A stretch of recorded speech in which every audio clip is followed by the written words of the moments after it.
Welcome back to another installment of 5-Minute Tones. Today I want to break down a Rockman tone match preset that I originally made on my Axe FX 3, but I've ported it and added some extra little goodies to it for the FM3. I was planning on including this in my latest free preset pack, but I didn't get around to doing it in time, and I figured it might be worth doing a standalone video for this because this has been a highly requested preset for the FM3. So if you don't know what a Rockman is, it was essentially, I guess you could argue, the predecessor to a lot of today's modern modeling. It was a small, essentially headphone-enabled practice amp that ended up being used on a lot of classic records from the 80s.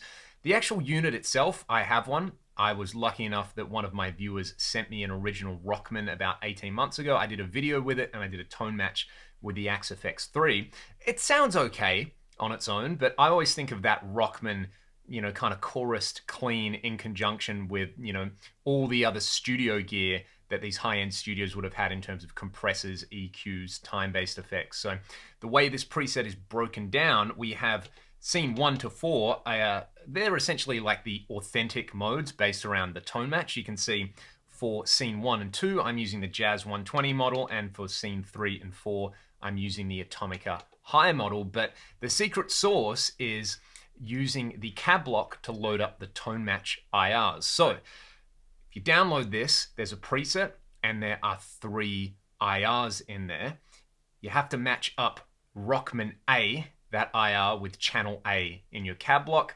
I've got them loaded in the last 3 user slots. You don't have to put them there. It's convenient if you just do put them there and then load the preset, everything's gonna work, but you can put them kind of anywhere you like as long as Rockman A matches with channel A, Rockman B matches with channel B, and Rockman C matches with channel C, because each kind of mode on there has a different character to it, and I tone match them all separately. All right.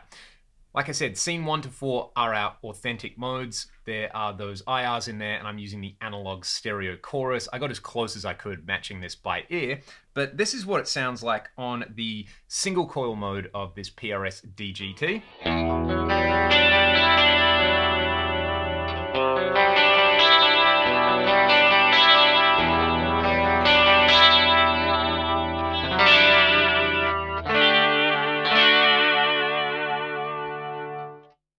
Which, like I said, it sounds fine. It sounds like the Rockman unit. But if we go to scene 5, I've got an idealized version of this where I've added a studio compressor and a large hall reverb, kind of just building on that to, I think, emulate more of the kind of finished or processed tone a lot of people associate with the Rockman.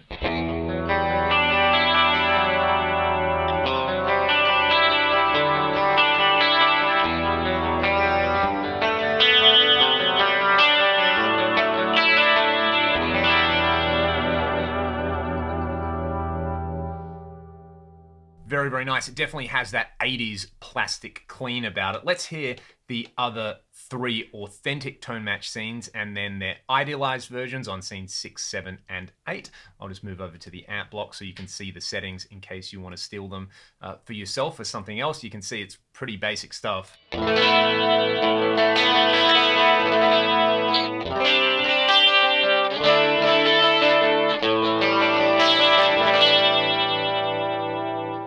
You can hear there's this kind of like nasty breakup on there. That's exactly what my Rockman does as well. It's not very pleasant. If we went to scene 6, the compressor in front of that is going to tidy all of it up.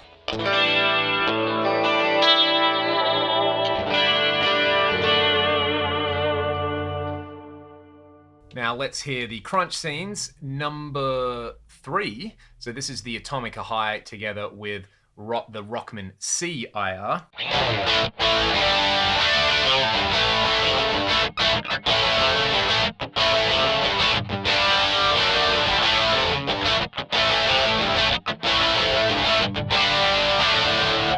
And then let's hear the final one. This is the same amp, but with the original Rockman A cab. I hope this is all making sense. If it doesn't, leave a comment and hopefully I can clarify it for you.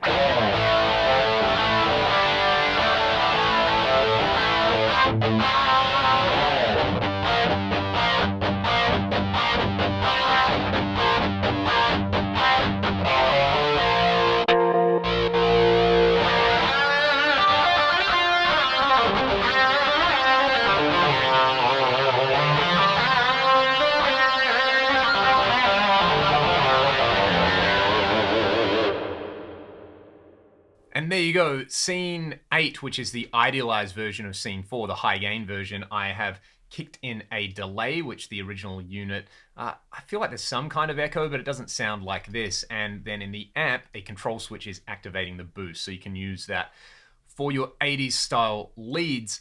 This is not going to be a preset that covers every single bass. Again, it is emulating a very distinctive kind of sound from a very particular era that is very polarizing for a lot of guitar players. But if you like this, I will put a link in the video description so you can download the preset and download the tone match IRs that go with it.